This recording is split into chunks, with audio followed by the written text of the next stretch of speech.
Welcome to Multiple Offers, a real estate show with competing perspectives. Today we are talking about leaving New Westminster.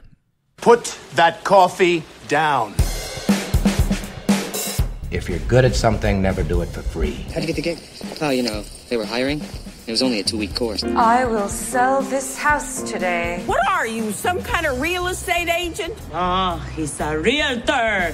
There is a difference somehow. This is Multiple Offers, a real estate show.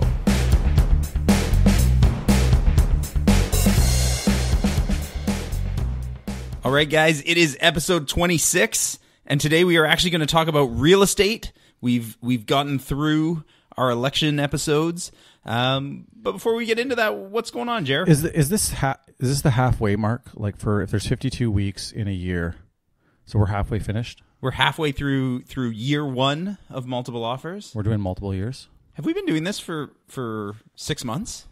I don't know if it's no, because we had a few. We're right bonus. on the cusp. We did the bonus episode, and in the first week, did we release a few that week? We pre-recorded the first 3. Yeah. And then, I mean, if we're going to go do a history lesson here, we took a week off in the summer somewhere in there. Way back at the start of Multiple Offers. When was the actual start date? And by the way, don't go back and listen to episodes. Oh, yeah, the first 3 are horrible. They're embarrassing. We should do a remake. A reboot? A reboot. Now everyone's going to go listen to them because they're bad. Well, and they're not only are we worse, definitely. I like to think we've gotten better, but our equipment is actually worse. Oh, it's much worse. Yeah. It was really bad. We were like, well, are we going to do this? Is this for real? Let's just kind of Mickey Mouse some gear together and give it a go. It sounded like we recorded it on a cell phone, just like speakerphone call to somewhere else with a microphone near that other speakerphone. Yeah. It was bad. But let's be clear, we were at least better than that. It was better than that. But it sounds like it. It was a little better than that. And then we had... was it episode 4 that we upped our gear? Yeah, 4 is when we got the equipment upgrade. Next level. Yeah. But anyways, I don't know if you've been following this story, but it's an exciting time. There's some news stories and things like that. But and I know this isn't the news, but they legalized pot today. Is it midnight tonight? So I guess if you're listening to this now... Oh, yeah, by the time we're recording this on October 17th. Today's legal day. It's legal today. Like the guys at Burger King, they knew it was legal. You were asking them? The guys that were ordering ahead of us. Matt and I were having Whopper went. Burger King is getting so much free advertising from us lately. Let me just have a sip of my Big BK coffee here. No, it's legal today, Jeff. It's legal today. And it's driving me crazy, actually, because I like listening to all sorts of different forms of radio, and I flip through the channels, and I've been in the car for probably a total of 90 minutes today, and I've had to hear every different radio personality make some bad, Cheech and Chong joke, or... Yeah, they're all good or bad. I don't really have an opinion other than I think it's kind of good that they've got him. Like there was such a stigma with it. It's kind of nice that it's sort of being treated the same way as alcohol, and that it's, hey, they are very similar with similar risks and things like that. That's in terms of real estate. I'd be interested to know if it's. Do you want to hear my favorite weed is legalized joke that I can take from the radio? No, I can take no credit for this. This was done by a fellow New Westminsterite, Peter Haw, posted this on Facebook. The number of marijuana puns on the news this morning was extremely high. That one made me giggle. We can come up with something better than that. You're not impressed with Peter's... I am not entertained with that, Peter. Okay. I've seen about 5 different varieties on... we won the war on drugs. Oh, yeah, I've seen those too. Yeah. That's kind of funny. Drugs won. Drugs won the war on drugs. Yeah. Yeah. I could see that being funny. You like that better than the number of puns is extremely high? Yeah, I think so. Yeah. Oh, tough crowd. And I love puns, like being a father and everything now. Now that you're a dad, you've got the joke book. Yeah, fair enough. And I think we'll probably do an episode in the near future talking about what this means to real estate, because there's a lot of implications. Sure. Like are grow-ups now all of a sudden not a thing? Except I saw a survey that people are really worried about it. And even if it was a legal grow in their house, that people don't want to buy it. And I think that goes with the long-term stigma that there's no good reason. So there's going to be all sorts of things. Like for me, I hate the smell of weed. It would be a big deal to me if I was buying a house and my neighbor sat on their porch next to me, and I had that wafting into my yard every single day, right? Well, we need to find out the bank's stance, which we'll do a little bit of research on, because right now, banks don't like to finance former grow ops. And I've seen some stuff going around that I don't know if it's right, but that maybe you can grow up to 4 plants, but once it becomes 5, then it's a grow op, and that we got to get some clarification. Yeah, we're going to do some research, probably. Well, definitely do some research. We'll do some fact gathering, but then we're also just going to take some time to think about opinions on how this affects things in condo living and strata living and financing. There's a lot of different layers, so there's going to be an entire episode on this. Yeah. Definitely. Good idea. The likelihood is extremely high. Jeff. Okay, I have a mute button on your microphone. You cannot silence me. If you hear Jeff just randomly laughing through this episode, it will be him thinking about Jeff, Peter's funny one. Did you indulge one more time before you thought it was legal? No, I am not a marijuana user. But well, we're a cool crowd. So, Matt, what's going on with you? Well, okay, it's funny because this came up just in the last week of kind of what was going on with me, and I thought it was interesting, and it relates a lot to what we're going to talk about today, about people sort of getting relocated from their home, and it relates to our friend and colleague Eldon. So Eldon Whalen he left friend town. of the show, Eldon Whalen. Definitely, hi Eldon. Left was town. Was that a marijuana joke? Jeff! Just let it go. Eldon and his family moved out of New West. Yeah. And now he's working, and he's established his real estate business in the Hazeltons. Mm-hmm. And it is plural. That's Hazelmere. not an accent. Hazelton. Hazelton. You're right. You're right. But there's 2 Hazeltons, and Eldon has branded himself Hazelton's Real Estate. Are they close enough together that you can work both of them? Of course. That's amazing. And I've been seeing his listings, and it's amazing. Have you seen these? Yeah, it's like really decent house for $126,000 or $140,000. Yeah. We should have Eldon on the show. I'd like to hear from him, see what that's like. So he's up north. If you don't know where Hazelton is, it's kind of, I think it's what, Alaska, Williams right. Lake, kind of. It's kind of between Williams Lake and PG in Alaska. It's north. Yeah. So yeah, I mean, we definitely we could invite him on. Maybe learn how to do one of these call-ins to our show. Yeah, get a Skype going. Yeah. So that was amazing to me, just to see the idea of somebody leaving town, and then what the cost of real estate is, and some beautiful looking photos. Of course, winter hasn't hit there yet. Right. It's a different lifestyle than being anywhere other than the Lower Mainland.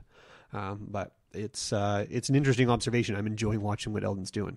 Well, and he said a few things like, because he wasn't sure originally whether he was going to set up shop as a realtor or if he was going to do something else when he got here. And he said right before he got his license reset up that the one realtor in town retired. So he seemed like he had... It's a good opening. An opening. I would love to pick Eldon's brain about the differences of small town real estate versus what we're doing. I think that'd be really cool. Definitely. I want to see what it's like to get a floor plan guy in. You got to fly him in from Prince George. Yeah, I don't think they're doing quite all the same stuff. So maybe we'll hear about some of those differences. So let's get Eldon on the show one day. Yeah, and I know Eldon listens. So Eldon, consider this your invite. Get in touch with us. I had kind of a weird situation yesterday. For the first time in my career, I was dealing with the same realtor on 2 separate deals at the same time. So this realtor had written an offer on one of my listings, and then in turn, I wrote an offer on one of his listings. So we each had a buyer and a seller in the mix, all different people buying and selling from each other. And it got a little confusing. Like, there were times when, because, you're just texting back and forth quick questions, and I'd have to be like, which property are we talking about here? And the one thing I will say is I feel like the negotiating got way easier as soon as there was a second deal on the table. Like, all of a sudden, there was no friction as far as working with him. It was great. I mean, he was a very professional realtor to begin with. I was impressed with him. But there was a tone, like, once we're doing 2 deals, all of a sudden... we're all in this together. We're all in this together. Yeah, totally. The only way everybody wins is if everybody wins. Yeah. That's a pretty unique situation. I mean, we would do multiple deals with certain realtors and things around town, but to actually have it at the exact same moment and both different sides. Oh yeah, it's weird. Yeah, like I had to text him about a date change possible at one point, and he texted me back like, which property? And both properties want similar enough dates that I'm like, oh yeah. And then I had to double check to make sure I was right about which one I was thinking about. It was quite something, and really kind of fun actually. So, as Matt talked about earlier, we are going to get into our main topic shortly, which is going to be about people being essentially priced out and deciding that instead of staying in New West and moving up the ladder, that they're moving further out of town. But before we get into that, I think Matt's got some news for us. I've just been handed an urgent and horrifying news story. And I need all of you to stop what you're doing and listen. I got a news flash for you, Walter Cronkite. I am enlightened. Do it live! I'll write it and we'll do it live! This is Multiple Offers, a real estate show.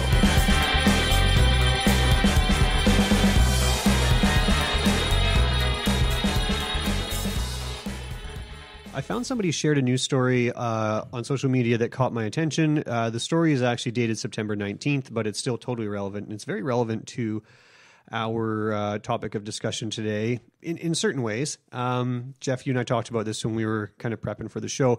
This is a Daily Hive Vancouver article. Okay. So not the province, Danielle. She cut you deep.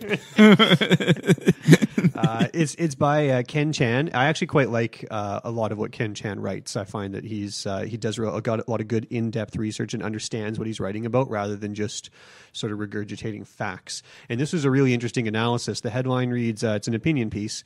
LRT is all about Surrey's economic contempt for Vancouver. LRT is all about Surrey's economic contempt for Vancouver.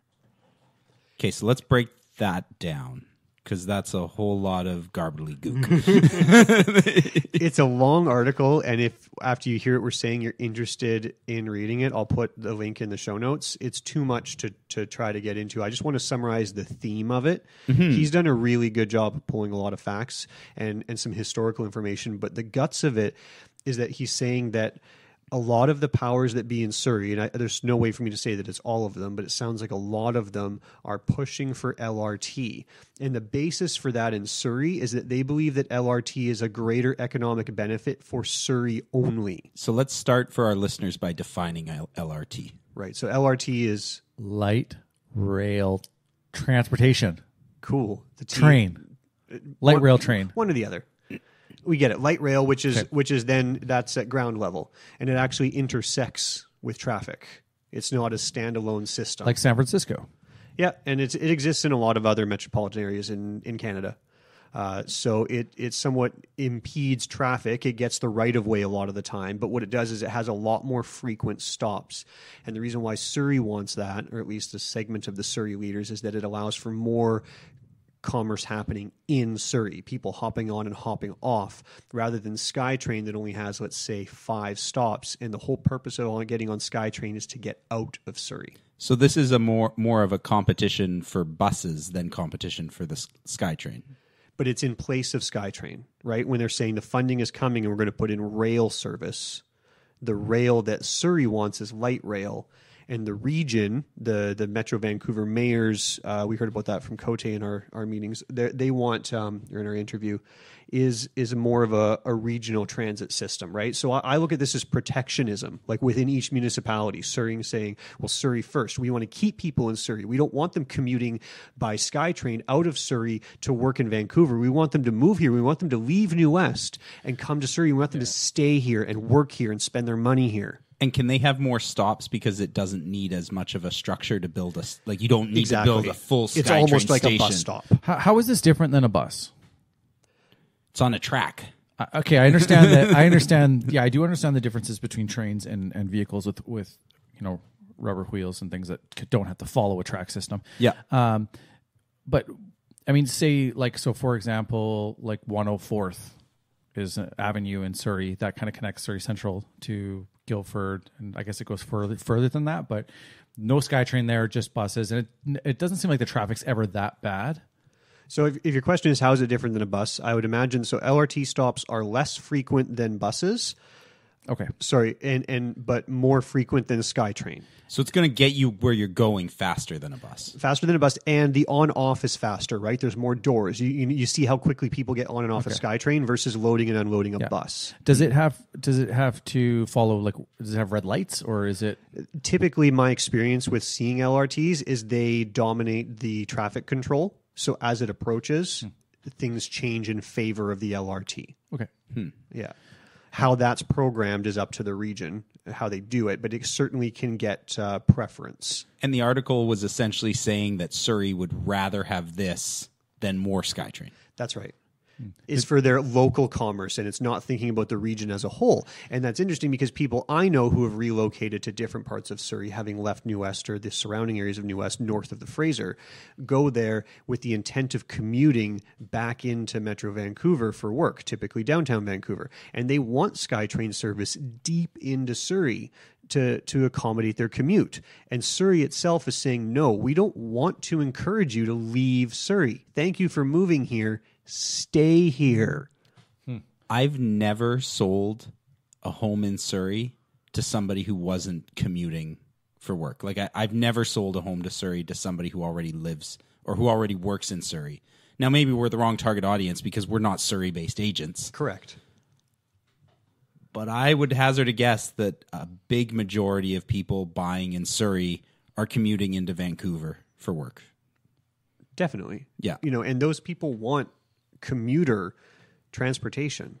They want Skytrain. So this is really well analyzed by Ken Chan in this article, looking at the perspectives and why Surrey is pushing for this. And that to me is a really, really big reason why by the time a lot of people hear this, your opportunity to vote in the municipal election has passed. But choosing your leaders in your municipalities right now is huge because the regional transportation plans are all intertwined, and how your municipal leader wants to engage in that makes a big difference on your community. That's a whole, it's a long-term vision type planning. I was thinking that LRT was a connection they were going to be doing to Langley to get people connected to the Skytrain and then out, not as a little interlink. Well, certainly if that's the route they go with LRT, it'll get you to the Skytrain stations, but it's going to take you certainly longer to get from Langley or Clayton and some of those other areas, right? So those people are still driving. Well, they're likely going to connect. They're hoping probably to connect to an LRT close to home, and then have to go and transfer onto a Skytrain, over on the outskirts of Surrey. But the preference, obviously, for them is to get on one train, stay on the system, and get to downtown Vancouver. Transfers are not what people really want. Interesting. Yeah, so I will put the link to the article in the show notes. It's got a lot of detail. It overlaps maps of the greater or Toronto and Montreal, not the GTA, but just Toronto itself, and shows how it's the size of all of Metro Vancouver, just Toronto. And it says we need to get together. We need to band together here in our region because we are too many small municipalities. We got to be working together. And we heard about that from mayoral candidate Jonathan Cote when we were interviewing him, right? He says we got to work together, but then you get this protectionism. It's a weird contradiction. From Jonathan X Cote. Did we figure out what the X stands for? He's Xerxes. I think it's Xavier. No, he's told me before, and I think I always defaulted thinking it was Xavier, but it's Xerxes. It's Xerxes. Oh, so Jer was correct. Because Matt told me. Matt's usually 90% of the time he's right. Unless you listen to episode 24, in which case he was wrong. There was that time. It's in the time codes if you want to go listen to it. It's been a tough month for you. Why don't we fact check this? And if I'm wrong, I will definitely edit that into this episode. So that leads us in talking about protectionism, people moving out of New West, going to these regions, and what it means for them to be there. So let's talk about what it means to be priced out of your community. Now you want to get nuts? Come on, let's get nuts.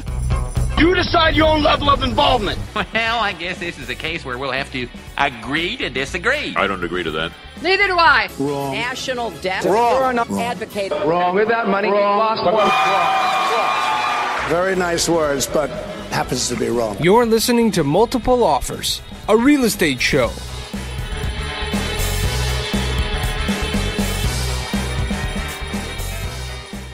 Okay, so what we are talking about now is what is happening with everyone who is leaving New Westminster.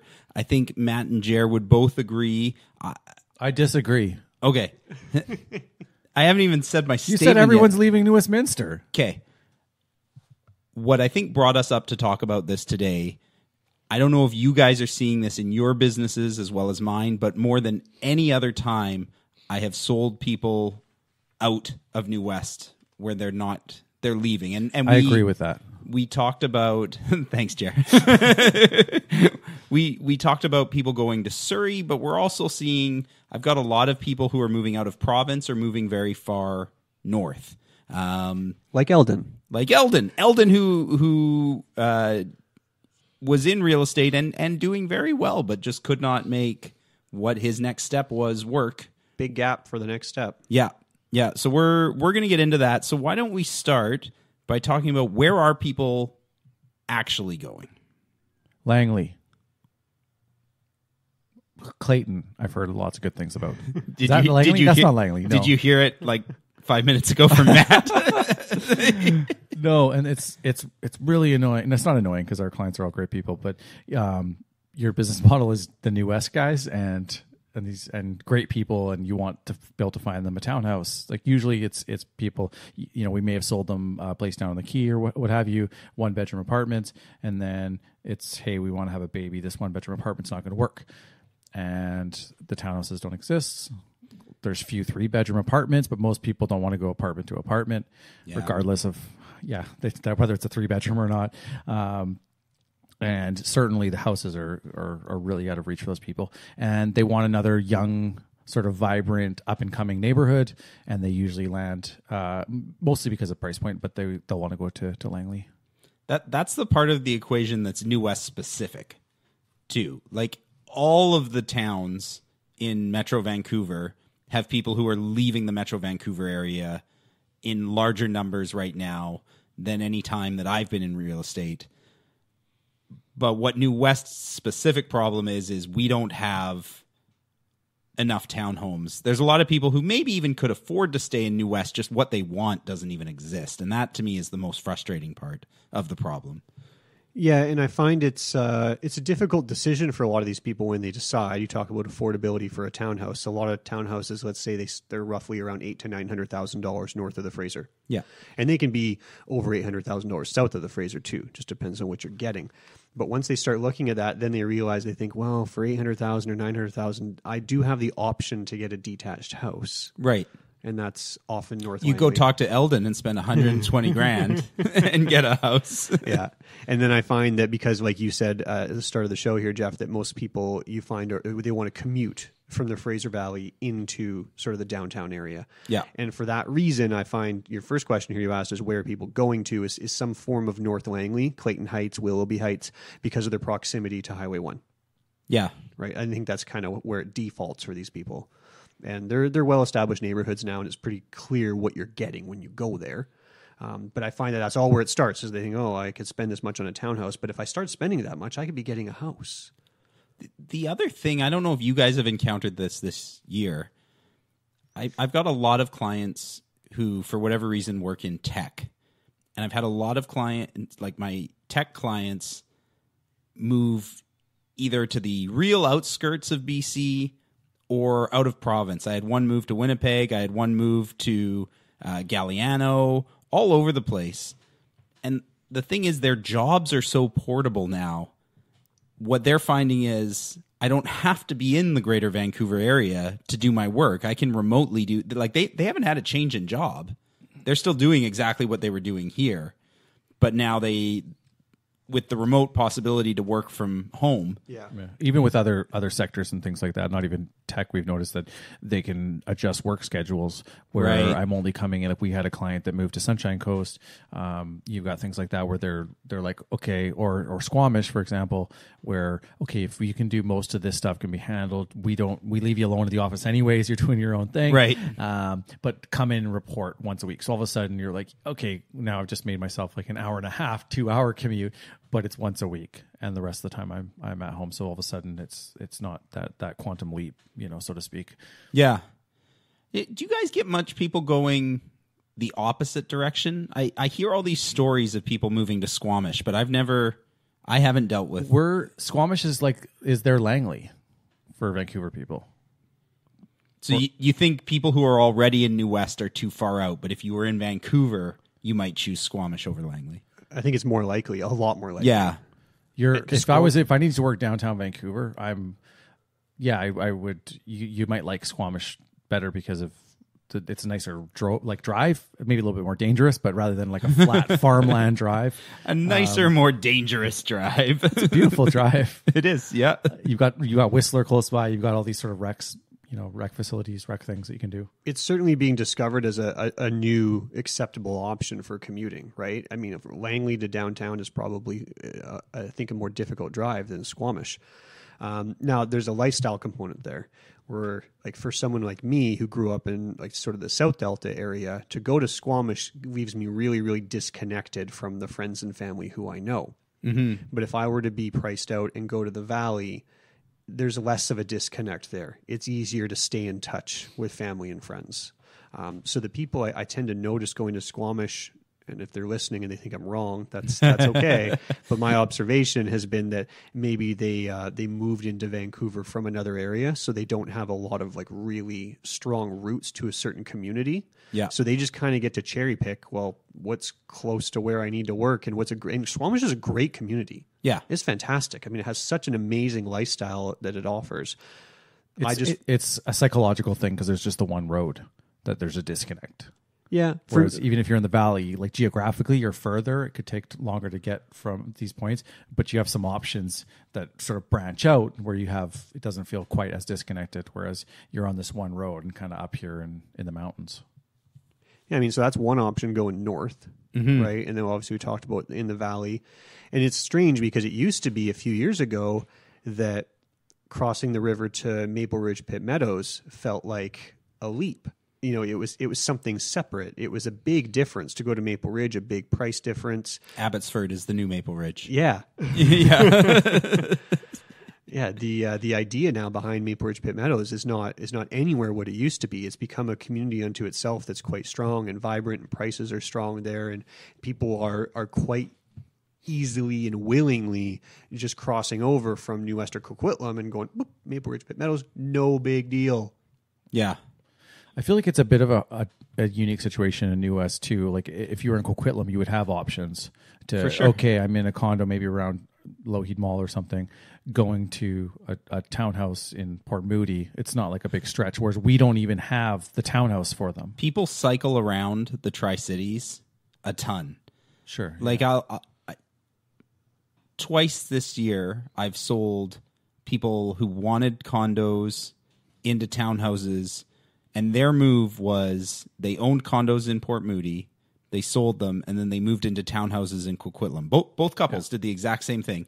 But Port Moody is just enough of a little higher price bracket, and Coquitlam just a little lower, that, having a few years having passed since they bought, they've built equity and they can make it work. And that's not too much of a change physically from where they were. It's not like New West to Langley. No. And some people are going to hate me for saying this, but it's all kind of the same. It's not like there's a big difference other than maybe like the Newport, like some of the new stuff around like Klahani and things like that. But like Poco to Pitt Meadows, like really what's... Send your feedback to feedback at morealestateshow.com. If you're living in New West, what else is like this? No, if you're I want to stay unique in this town here. There's nothing around us that is like this. I think Port Moody has a real identity too, but the move out of Port Moody to Coquitlam, you're still close enough that, like what Matt said, you can still go see all your friends in Port Moody if you live in Coquitlam. It's no big deal. Yeah, you're not scaring anybody away from coming to visit you, right? Yeah. Versus the people who are renting in Vancouver and they're priced out, and a lot of them come to New West, and I think the reason why New West becomes appealing to those folks is the Skytrain. Yes. We've talked about this in previous episodes, that to them, New West is a bedroom community. Mm-hmm. They sleep here, they get on the train, they get back into their community where they're from. So that the Skytrain aspect of New West is what makes it appealing. But it's hard to bring your friends out this way. It drives me nuts when I meet people who've lived in New West for a few years, but they haven't experienced anything about New West, that they just essentially leave their condo, get on the Skytrain, go into Vancouver. Because there's a lot of really cool stuff happening here that I think is worth checking out. So, and maybe eventually they do learn, but then they get priced out, and they still have to leave. So maybe they just should never fall in love. So I guess the next question is, what does the future look like? Like, does New West just become the place where Vancouver refugees end up, and old New West people just get pushed out? Or do New West people have to change their expectations and they're looking at a 3-bedroom condo to raise their family in instead of a townhouse? I mean, I think a lot of people owning a house, the majority of people who we're talking about moving up have already been pushed out of that.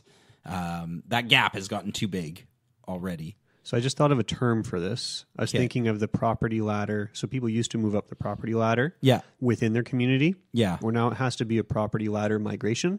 Right. So I'm going to call it the salmon ladder. Okay. You're just fighting upstream the whole time. Well, you know how a salmon ladder works?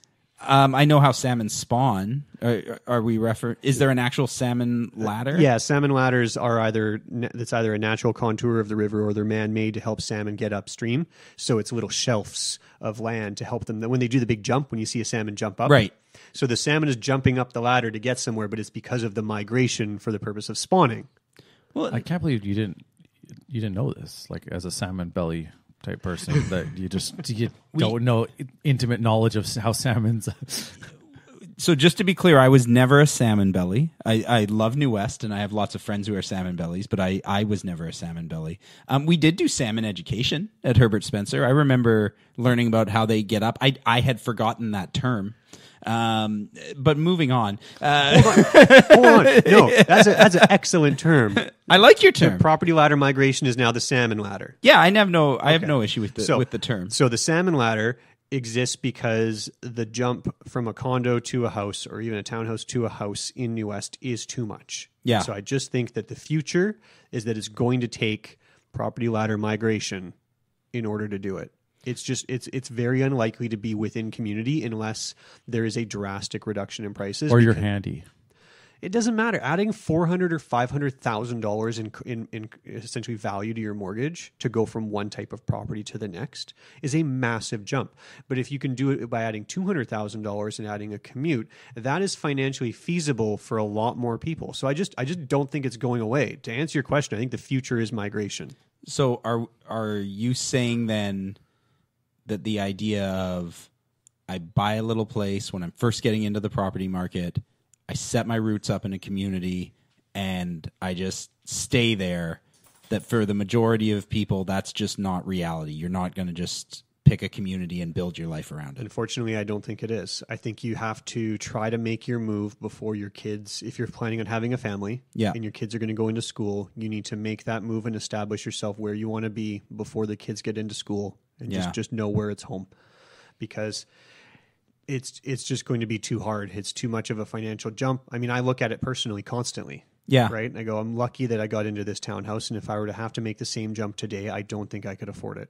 I want to disagree with you so bad right now. I really want to disagree with him because too. It makes me sad.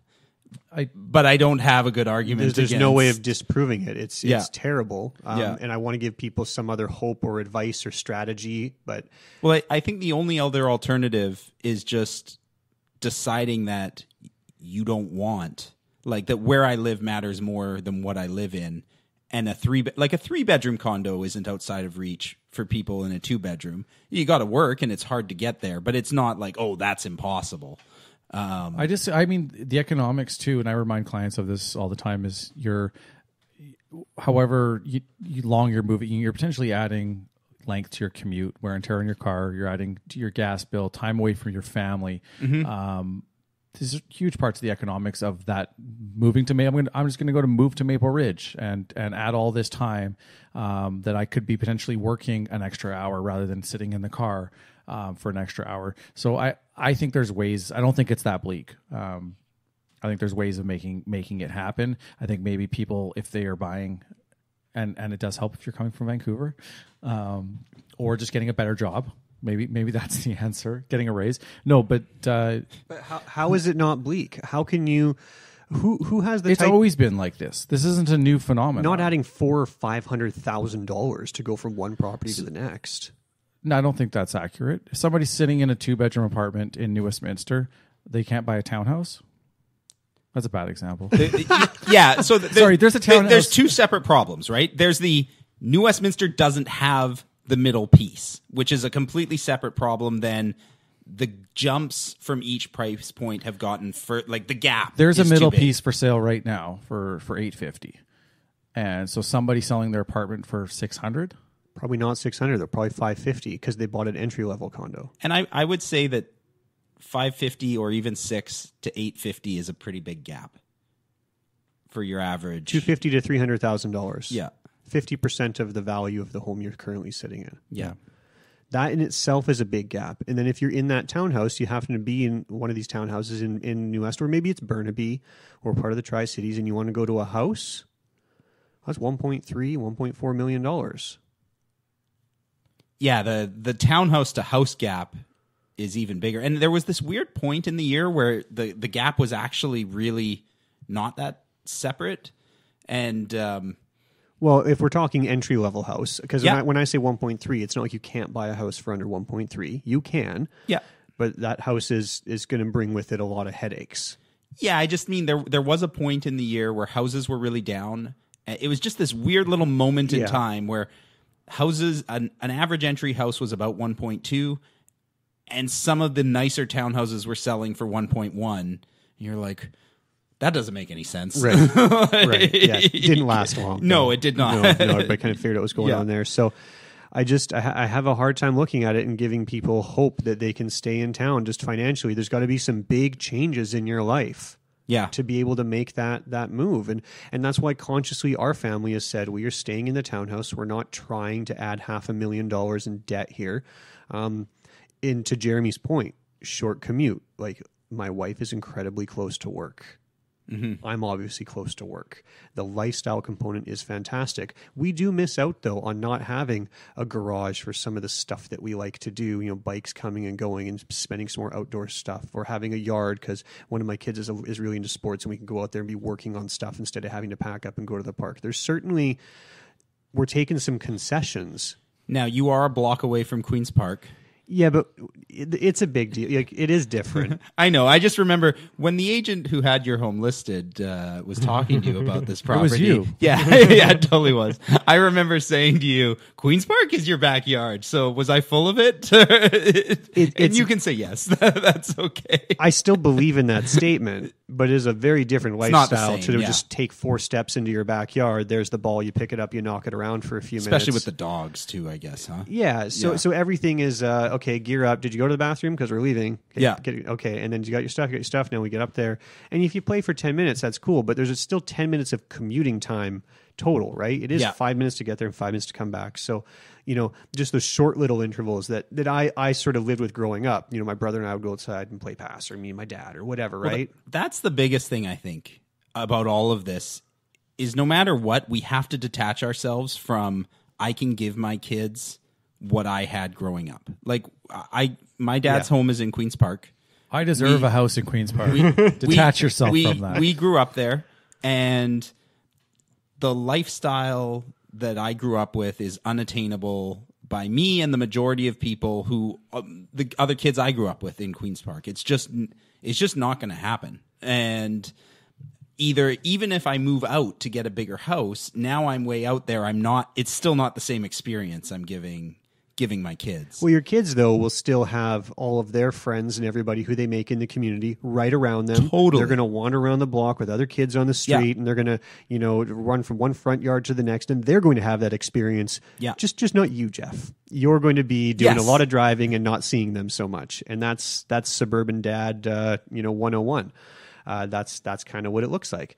So people make that decision and they decide what's more important to me. And I'm noticing there's some people more important to them is that house and a yard, and they want to try to give that to their kids. We've accepted that doing that, accomplishing that in New West is really not a very likely scenario. But there are people who say that is a top priority for me in raising my family, and that's why they're leaving New Westminster. One thing too that's really interesting to me is all three of us had started our family before this massive shift happened. Yeah. I'm very curious if this continues, how that affects, like my siblings are all about 8 to 12 years younger than me. My sister got her first place. Her and her boyfriend got their first place. They are not married. They don't have kids. But let's say they decide to get married and have kids. Does this affect decisions as far as, well, I can stay in the city, but I can maybe only afford to have one kid and do it? Like, do we start seeing smaller families to accommodate? Yeah, I'm already noticing that. Yeah. Families who probably would have had 3 kids who definitely just say 2. It's a lot easier to accommodate in housing. Yeah. Right. Now, 3 kids in today's housing market, if you don't want your kids to share a room, is a very difficult. It's very expensive. Endeavor. Yeah. You see someone with 3 kids, you're like, oh, that guy must be doing really well for himself. Yeah. Are you a baller? And for some, definitely limiting it to 1 is part of it, right? I think the cost of living weighs so heavily on everybody's decision as they're developing their future, right? If it's deciding to have a family, how big is that family? Where am I going to raise my kids?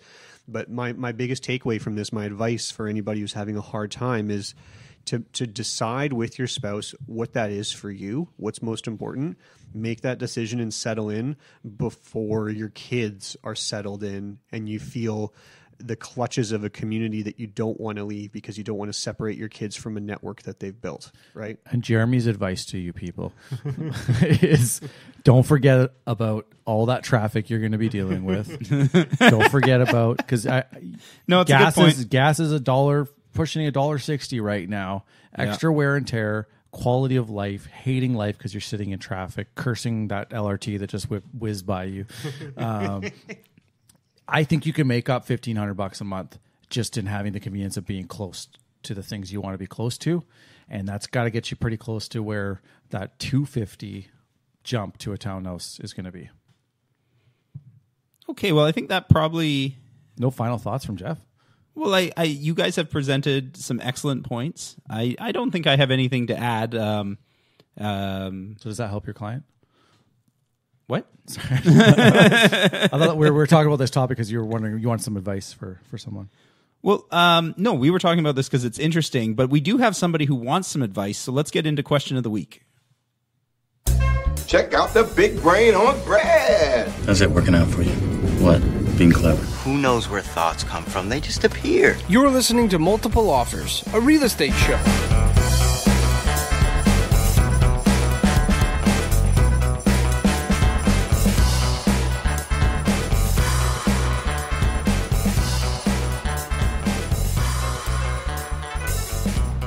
We have a question of the week, but before we get into the question of the week, I was thinking about where to put this.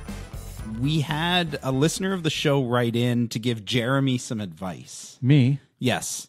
So listener feedback? We call it feedback? Yeah, I think this question of the week is the closest section to it. So this isn't a question. This is somebody telling Jer what to do. So this was it my wife? No. This is from Samir Teja. And Samir writes, Jer should be buying the glass for his iPhone. Only $50 and you never break the glass or the screen. Way cheaper than Apple Care. By the way, I call him Jer because I feel like I know him now. Oh, thanks, Samir. You're my favorite fan. So that's a shout out to episode 20 with Danielle. Because my screen broke. Yeah. I want to blame the child, but it was my fault. Yeah. He did put in brackets, just finished episode 20. I do have the Apple Care, and I still haven't taken the phone to Metrotown. And I still have the case. And I don't, I think the glass, I think it's a single sealed unit now. And Samir could correct me if I'm wrong. I'm sure Samir isn't thrown out there unless he knows what he's talking about. Does he build? I don't know. I'm not calling him wrong. Okay. So go cash. I don't know if you can just buy the glass. Whatever, man. Cash in your Apple Care, and then terminate it and wait to pay your $50 next time you break it. Yeah, maybe I'll do that. And I've been fixing phones for a long time, but I just So you oh yeah, I'm looking at your phone right now. It is still cracked. It's very cracked. Breaking news, Jer's phone is still cracked. That's not a good thing. We do this once a week, and we're episode 26, and it was episode 20. Yeah. Actually, I saw another shout out to another realtor. I don't know if I should name him, but he had the same phone screen as mine. So I kind of felt, and he does really, really well. The same cracked phone screen? Oh, yeah. We were pulling each other's phones like, hey, same. Look. Yeah. He's like, yeah, I know. It's just not working. You were pulling each other's phones. Pulling each other's phones out. We had our phones out. We were checking something. Anyway, and we just both had, it's not every day, you see another friend with a cracked screen, and you're like, yeah. It's like when two Jeeps drive by. Yeah. Then you wave. Yeah, I got to get it fixed. I kind of want a new phone now that you've got this big one. Oh, yeah. Well, so that's the advice. Thank you, Samir. We do have an actual question. And this actually comes up a lot, so I think it's worth talking about. The question is, why can't I use the deposit that I got on the accepted offer on my place as the deposit on the place that I buy? What a great question. Thanks. Because it's like a Ponzi scheme then. Well, and this comes up a lot. Like I've had multiple times this year where I always check when we're writing the offer. Make sure you have your deposit liquid because we're going to need that in about a week. And it's come up a few times of, okay, well, we've got the $20,000 from our offer, so we'll take that $20,000 and add a couple more to it, and then we're good. The missing link there is that it's not yours. Right. So let's explain how that works, Jer.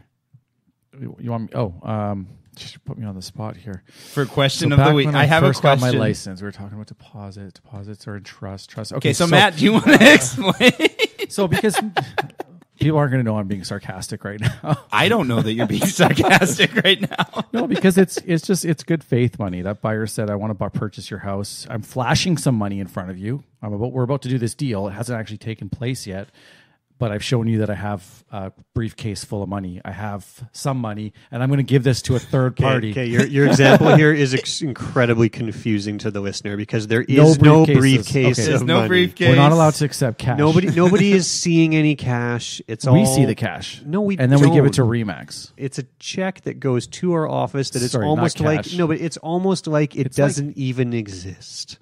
It's being held in trust. You tell that to FinTrack. Neither the buyer or the seller has access to that. If anyone can spend it, Remax can spend it. Fraudulently. Okay. There was a case years ago where a Remax agent did spend a bunch of deposit money. And one of the sweet things about Remax being a gigantic company is the owner of Remax, Dave Linegar, wrote a check that day for all the money and then went after the Thanks, guy Uncle Dave. And got it. and also another sort of analogy or a way to think of it is if something went sideways for whatever reason and you're like, okay, I need my deposit back. No, man, I used that on this other place I was buying. Like, what? It's just gone. And now you have to try and find a way to get that money back. So not yours. So the basics of deposit, we've talked about this in the show before, but the basics are it's held in a trust account. Neither party has unilateral access to the money. Yes. That's the standard language of a contract. There is the option, and I've certainly seen it happen, where you can write that there's a non-refundable deposit. And you could do it a portion of it too. Let's say it's a $30,000 deposit. You could say $10,000 of this is paid directly to the seller and is non-refundable. and $20,000 goes in trust. Everything is negotiable. You could write it that way. Yeah, we're kind of talking about the standard way the default format is that it goes into a trust account. Neither buyer nor seller really has any unilateral access to it. So you don't have that money. It's just it's holding each person accountable, and it's neither person's money. Yeah, and then it gets released on completion day and becomes part of the down payment for the buyer. And I'll remind people, since we're on the topic of it, and we've discussed it on the show before, that if either party doesn't proceed with the contract, that money does not automatically flow to either person.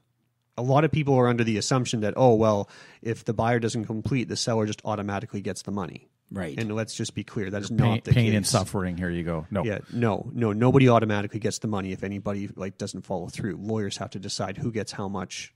And judges have to decide, Matt. Okay. Oh, he's right. You're absolutely right. He's right. Wrong. Very nice words. Like I just happens to be wrong. Just grew a couple sizes. Dude, I mixed up some words, not facts. All right. So thanks for the question, Samir. No, not Samir's question. Samir gave you the advice. Okay, see, I got something wrong. Yeah. Now we're even. All right, enough questions. You took the bait on that hard, Jeff. Yeah. Gotta give it to him sometimes. We should go to Japan sometime. No more questions. Let's tell some stories. It's story time with Jer. Great story. Compelling and rich. It's not always my story? No, it's not always your story. What if Matt has an awesome story to tell?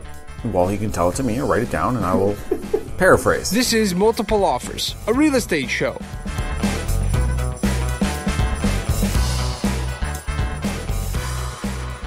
I have a story to tell that is about strata wind-ups. Oh, interesting. I don't know if we've ever talked about that on the No, and that's they're all the rage right now. They are all the rage right now, for sure. Yeah, so if you don't know what a strata windup is, it's most common in an older development, typically built in the 70s or later, because there's just it's reached a point in the building's life that it requires a lot of investment to keep up the building, and because of the increase in real estate prices, there's more value in just the land. So it's a group of strata owners essentially putting the land up for sale for development. So they're going to knock it down and build something new on top is the plan. Yeah, and the amount of lift, the extra that people would get over market value for their individual homes varies depending on what can be built on the site. So Coquitlam has seen a lot of 3-story low-rise buildings that sit on land now that Coquitlam has designated for high-rise because it's right along the North Road corridor with the transit line. I had a client a few years ago when this was just starting. He had a little... in downtown Vancouver, he had a little one-bedroom condo that was the last building the developer needed to put up a high-rise, and he bought a house in New West with the money that he got from it. It was unbelievable. Yeah, so those differentials can be, you could get a 15% lift, or you could get 4 times worth your market value. It really depends on what the future potential of the site is. The reason why it's become really active in the last couple of years is because the law was changed. Yes. It used to be that you could only proceed if you had agreement from 100% of the owners, which just statistically that's really hard to make happen. There's always one person who is just not the right time for them. One holdout. Yeah. So they reduced that to 80%. So once they brought that down to 80%, it was a lot easier for that to go forward. Well, I learned something today, Matt. And I know because you've been dealing with this more recently than me. I thought it was 75, so it's 80. 80. Yeah. Okay, interesting. Yeah, so in hearing about some things going on in New West, I actually heard a direct story of a site in New West that has been, we know, so the property is 65 First Street. Oh, they've been dealing with this for a long time. It's been going on for years. Yeah. And I just assumed it was really never going to happen. Something about it just wasn't going right. Yeah. So I ended up hearing from someone, and I don't know how well this is documented in the strata documents. Now, they do have to disclose that things are going to vote, and some offers have been put in front of them. And throughout the past year, through the spring and the summer of this year, they've gone through 2 cycles of receiving multiple offers on the property from developers. And have they just turned them down? Because there's complications. So I'm not privy to the specifics. And I think part of it has to do with the market softening and declining and developers changing their opinion on the value of the site. Not that they don't want the site, but the value of it, and hearing all that happening. But just hearing that it sounds like it falls into the category of quote unquote record breaking values that they've got an offer in place. Yeah, that's under review. The subjects where they're probably doing the review with the city to confirm what kind of density they can put in and that kind of stuff. And that's probably the first significant strata wind up that we'll see in New West. One of the big problems that I think I remember just through the grapevine and people just chatting was, then it makes sense to me, is that if you're in one of these buildings, but potentially we just had someone that walked through an open house that was in a similar situation in Vancouver where we got approached. But if, first of all, do you have somebody looking out for your interest or somebody just kind of going directly? But if you guys are trying to approach people, you guys being the strata, and you know that your building needs a lot of work, chances are that the person who's potentially going to buy it knows that your building needs a lot of work. Yeah, we're going to wind up the strata, so we're going to sell the building. So we don't want to do the windows, or we don't want to do the roof, because we're just about to sell it, and the developer doesn't care. But now the building's in distress. Now, I've asked people about that because I agree with what you're saying. Yeah. And some people who are in the know and actively involved in these windups, and they've actually said, no, that's not really the attitude of the purchaser. Yeah. Because if there's more than one purchaser, you've got 3 or 4. Sure, if you have a multiple offer, then who cares about the comps? Yeah, right? Exactly. Like they can't come in and be like, "Hey, man, something wrong with your house." So this is how I justify my low offer. The paint's chipping. On some of the fascia boards. I mean, we've all seen it in multiples where someone comes in and tries to justify their crummy offer. And There's like, always one. I've got 3 other offers. You're not negotiating with the buyer at this point. Or, sorry, you are not negotiating with the seller. If you are lower than the other offers, you're just out. Yeah, you can't convince me. So we should take this lower offer. Because you made a really good point about the driveway. He did convince me how horrible my house was. So it turns out that a building in distress is not actually hurting negotiations. If there's multiples on it, I guess the problem becomes. Because 65 First has been trying to sell for a long time, and just to use them as an example, because I don't know the ins and outs. It's been a very long time since I sold a home in that building. But what if you don't get the buyer, the developer buy, and now you've let your building get into distress? That happened with Mowat. They were trying to solicit offers from people. People just weren't interested in it, and now they're like, okay, so now we got to do a lot of work. Yeah, but that one doesn't have a designation for a lot of increased density, so there's not a lot of potential for increased. Can they do high rises? At First Street, they can. Yeah, so that's where it's a gold mine. The sellers win huge if they can put up. Yeah, so what towers. happened there was it sounded like the first go around on the market. One, the market wasn't nearly as strong a couple years ago. Yeah, so it wasn't necessarily about the building being having deferred maintenance, but it was just that the market wasn't necessarily as aggressive. And 2, the site wasn't really properly marketed for what its potential was. It was allowed to be considered sort of a less desirable site. And where it sits today, it isn't a very exciting piece of land. But once properly developed, and if you really look at its proximity to Skytrain and its proximity to other parts of town, it's not a bad site once improved and modernized and developed, right? And it's going to have a really nice bridge to look at soon. But the bridge will be further up river. It ideally introduces another very interesting variable to the investor client, too. Because a lot of these old buildings that were kind of in distress up until now, the advice has been stay away from this. You're going to get hit with a ton of assessments. It's a huge gamble. But now all of a sudden there's this weird little lottery ticket where, well, if they can put a tower on it, you might actually win huge on these older buildings that are... Yeah, when they reach a point that there's just too much work for the owners to take on, they're quite happy to say, sure, give me an extra 30, 40% on my market value. It's a whole lot easier for you to give me that money, walk away from this problem, and go buy a home somewhere else. Yeah. Right? So it hasn't all formalized yet, so I'm just kind of hearing, talk to a couple people, some bits and pieces that it is. The most intriguing part to me was that, yes, it's happening. Yes, there are multiple offers from developers. Mm-hmm. And this is recent, like in today's market. Yeah, I think the offers came in the summer. Right when it was starting to cool off, but still, that wasn't the insanity. Yeah, and they said that the developers were fully aware that the market was softening. I think part of it was related to some slow pre-sales activity at the second tower at Pier West, right at the waterfront in New West. Yeah, so wind-ups have been more prevalent in other communities. So if you're listening and you think, I'm in a 70s building, there's been more in Coquitlam, more sort of definitely downtown Vancouver. So I think some of the West End, New West, because we just released our new OCP about a year ago, people have been just sort of getting their heads around what it means for these sites that have greater future potential. You see it in Vancouver all the time. Although in Vancouver, there's enough chunks of land that their land use has been changed for houses to high rises. And I think the developers, even though the houses are so much bigger ticket items, they can really make a lot of money buying a big chunk of land. I mean, there are realtors in Vancouver who all they do is set up these little packages to sell to developers. Yeah, 8 to 12 houses at a time or something like that, right? And doing those assemblies. So assemblies are happening more and more and more. If you're in a home, it's either a detached house or you think it could be a land assembly or a strata that could end up in a strata wind-up. The best advice that I have, having looked at it from a few different angles, is to have a good collaborative cooperative approach within everybody involved. You don't really want to end up with the situation of a dissenter. Yeah. You don't want a mutiny to happen. You don't want to have a couple people who are on the outside and feel like they haven't been treated fairly, because at some point they will frustrate the process. They will cost everybody a lot of money, maybe because they feel they've been treated unfairly. They want an extra share or whatever it is.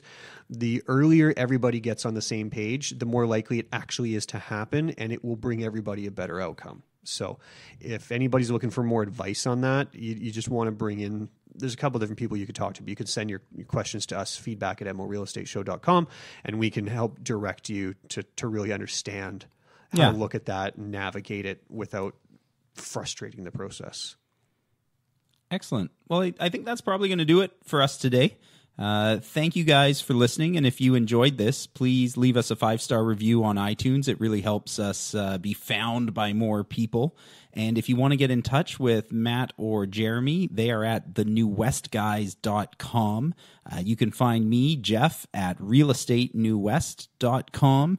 Next episode, I think we're going to talk about all that marijuana implications that we were hinting at, and that'll about do it. Thank you guys very much.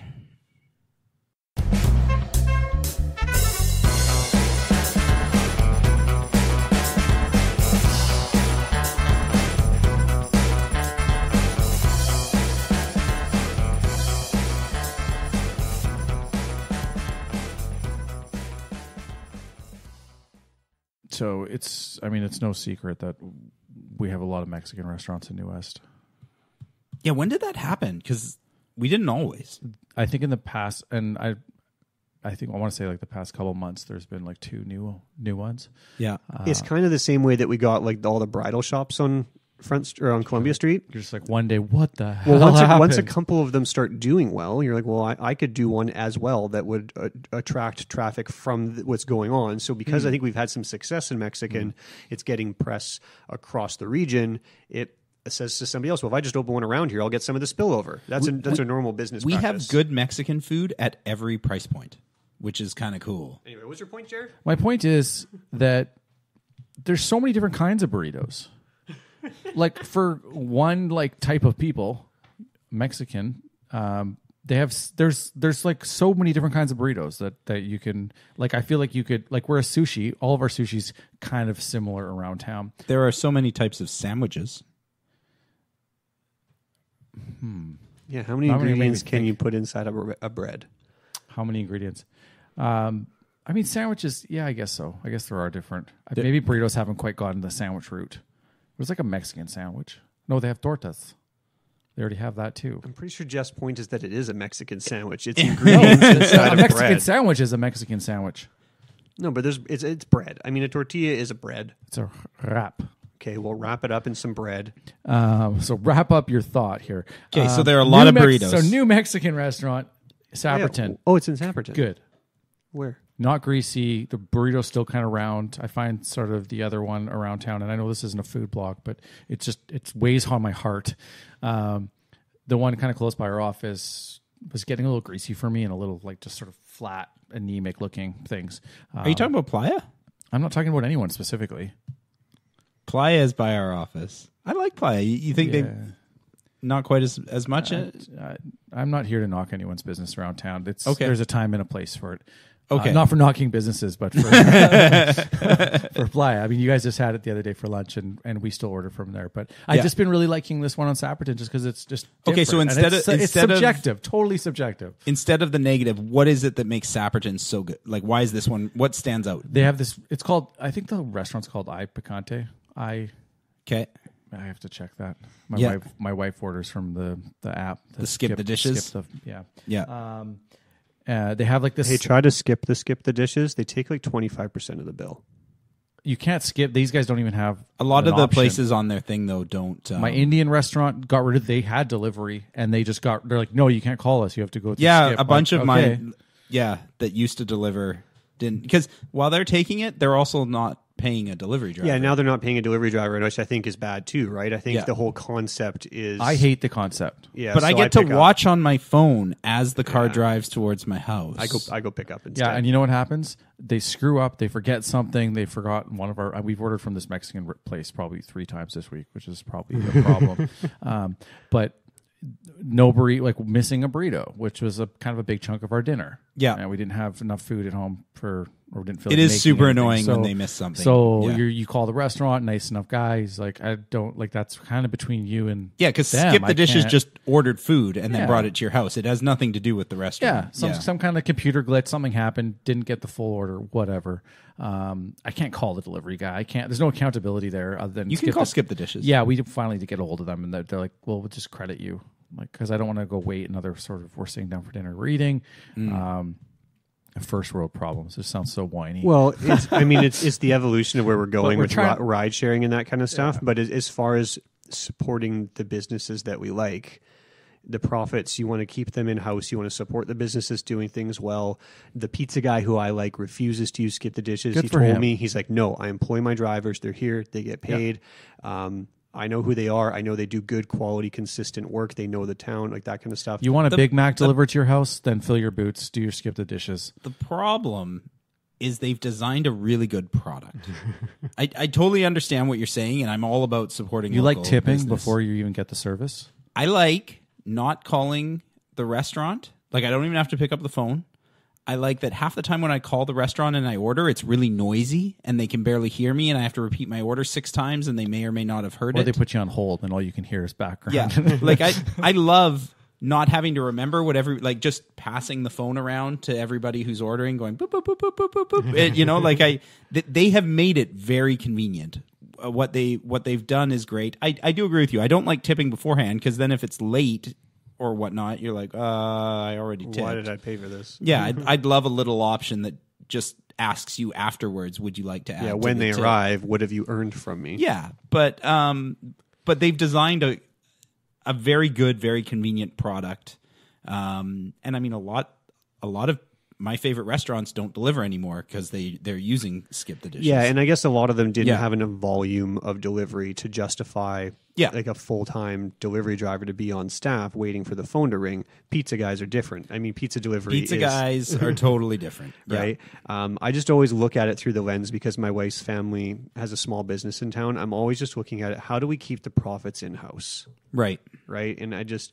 from a lot of different angles. Like I've talked to you guys about it before. When I shop at small businesses, usually I use a credit card for the points, but I don't use a credit card at small businesses. Mm-hmm. So they pay it's costing them money. Yeah, they have Stop to pay. doing they it. pay a fee, a merchant fee to the terminal. So I try to use cash or at least debit card, because they have a much lower fee on a debit card. So it's just things like that. So that's where my mind always keeps rolling on this, where I probably sacrifice some of my own convenience in the interest of I want these guys to make money, because I mean some restaurants make a ton of money. Mm-hmm. And some of the other ones, these smaller sort of holes in the wall, they just kind of make enough. Yeah, especially if it's something that you frequent, like a guitar shop or something, for whatever you like to do, like board game shop. Sure. If you enjoy having that service close by and everything, then don't use Amazon, because there's a good chance that that's going to go away. Yeah, I don't disagree. Now, the flip side is restaurants that couldn't afford to have a delivery guy.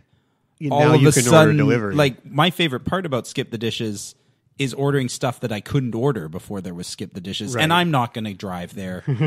When, you get home, you've been showing places all night. It's 8:00. Everybody else in the family has eaten. You're like, I'm too tired. Oh, I can get random little thing that... Like a Whopper with cheese from Burger King. Yeah. The local Burger King establishment. The local... Yeah, Jared's really supporting shop local. But I do hear what you're saying. Yeah, but that brings a whole new layer to it, That's right, Jeff? That's a good point. Stuff that you otherwise couldn't get before, and it's opened doors probably for these guys, or maybe there's an opportunity for profits and sales that weren't there before. So maybe it's good for the really little guy, but the guy who's a little bit bigger but not big yet, it would be better if you could just support him directly. There's levels. Yeah, it's a bit of a mental exercise to try to figure out how they make the most money. Sometimes I just ask them, I'm like, what's the best way for me to shop here for you to make money? Yeah. What makes you profit? Yeah. Or you use Skip the Dishes, but you just order more than you normally would. Well, just even getting outside of restaurants, right? Yeah. Everything. Totally. I want brick and mortar stores to exist. Oh, yeah. I want them to stay. I want them to be profitable. Now, they've got to step up their game and make sure that they're delivering something of value. But when we go there and we buy something, we shouldn't be trying to grind them down to the point that there's no profit in it for them.